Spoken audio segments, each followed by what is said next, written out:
Yeah, this musician today I was listening to, oh, he was chanting so nicely. He was doing like this, he was doing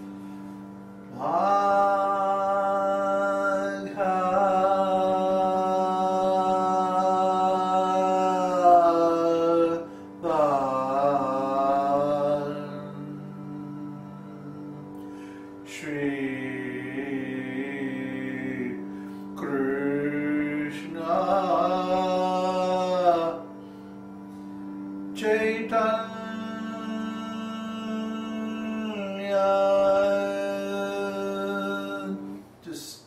just so,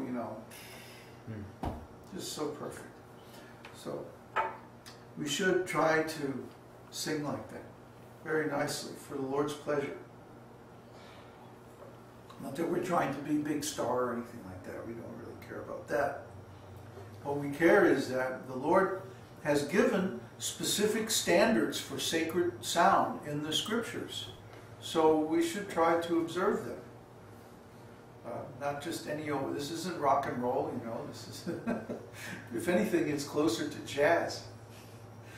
People don't realize that the musicians joke about when the instrument is a little bit out of tune, oh, it's close enough for jazz. But actually, jazz requires tremendous skills. For example, to play jazz properly, you have to be able to play in any key. Any key at all. There's 12 of them. And, the same is there in Indian music. In Indian music, Vedic music, you should be able to play from any sa. I noticed he wrote on the board, G is pa, C is sa, and like that. No, this is wrong training. Sa can be any note. That's right. Sa can be any note, and then riga, ma, pa, dha, ni are calculated from that sa only, whatever it is. So that way you can adjust for different instruments, different voices, different songs or rags, or whatever you're doing. And you can use any of them. So you should be able, if you really know keyboards, means you can play any tune in any key. Because you're not thinking in terms of the absolute notes or absolute pitch. You're thinking in terms of relative pitch compared to the sa. The sa. So you're not thinking like G, F, A. You're thinking pa, ma, da. You see? And then if you switch to another key, it's no problem. Then it's just pa, ma, ga, da, or whatever in that key. See? So because of wrong training, people learn a crippled way of doing things, and then in the future that becomes an obstacle for their further progress. This is why when you learn music, it's best to learn from the beginning from a master. People think, oh, well, my kid's only 5 years old or 7 years old, so I can just get any old piano teacher or any old music teacher, and then later on, if she wants to do it professionally or something, we can get really good lessons. But no, because what will happen is that she will learn so many bad habits from the low-level teacher. And then if later on she goes to a higher teacher, she's going to have to learn everything all over again. There's a famous school in Europe called Sorbonne. Sorbonne is a famous school of arts, and especially music. And they have a policy that if you come to their school and you have never taken lessons before, their tuition is so much, let's say 1,000 euros or something, right? But if you ever had lessons before coming there, it's 2,000 euros. Because the teacher's going to have to work twice as hard to counteract all those bad habits. So this is why we also have a policy that we don't accept students, or we're very, very cautious about accepting students who have a background in ISKCON. Because in ISKCON we'll train them in so many wrong ways. Like the bad piano teacher that doesn't correct the fingering or the way they're holding their hands and like that. And then later on, if they try to play some more serious music, all these bad habits will get in the way. So similarly, if someone has been trained up in the wrong way by a lower level teacher, and then they come to us and they want advanced topics, well, it's going to be so much problem. Because they know already the wrong way to do it, and it's become a habit. You know, so this is going on in so many different subjects. Make sure that doesn't go to sleep, where you're going to have to use the password. Yeah, I'll hit it to get it back. In so many other subjects, the same thing is true. Whether it's writing, English literature, or reading.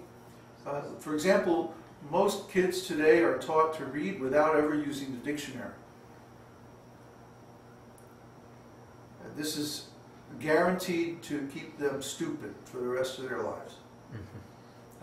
The use of the dictionary should be taught from the very beginning, because most of the small words in English, like of, such, that, for, which, and so many others, up has something like 28 primary definitions. They're all different, and they all depend on the context. So, to try to learn this language of English, especially, without reference to the dictionary is almost impossible. What will happen is, whenever you encounter the word that you don't have defined, you will actually fall unconscious. And you will dream that you know the meaning of the word. And then you wake up and you keep reading, having imagined a false meaning for this word. Or maybe that you don't have any definition for it at all. So how are you going to know the actual meaning intended by the author? That is, assuming the author knows the language and is using the word properly. But, let's be generous and assume that that's true. Certainly with Prabhupada's books. I mean, Prabhupada kept a dictionary. He kept the Oxford Collegiate edition dictionary. It's about that thick, about 1,500 pages. He kept that on his desk at all times. Now, I have never, and I mean this, never, ever seen a dictionary on any ISKCON devotee's desk, including top GBCs, Prabhupada's secretaries, temple presidents, so-called pundits. I have never, ever, in the 25 years that I was in ISKCON, in and out, I never saw a dictionary on any of their desks. But Srila Prabhupada kept a dictionary on his desk at all times, and he would travel with that dictionary. And that was one of his, like rock stars have a list of things that have to be in their dressing room, backstage. 1 quart of Martinelli's sparkling apple juice. 5-gallon ice chest full of ice. Another 5-gallon ice chest full of cocaine. Whatever it is. But with Srila Prabhupada, it was, if you want Srila Prabhupada to come to your center, you have to provide this and this and this and this. And one of those items was dictionary. Oxford Desk Dictionary. Like that. It had to be Oxford. No other dictionary would do. Not Webster, not any of them. Only Oxford. Because Prabhupada's writing depended on the specific scientific use of precise language. Because Prabhupada is not writing a novel. But what Prabhupada is writing is more like mathematics. The mathematics of consciousness. And if you understand deeply the meanings of the words in Prabhupada's books, if you duplicate the meaning of Prabhupada's writing, you will also be able to duplicate the state of consciousness that he is talking about in those books. That Vyasadeva is talking about, actually. But this is the power of Vedic sound vibration. See? But to fully utilize that power, you have to follow the process. And the process is you have to have the word properly defined.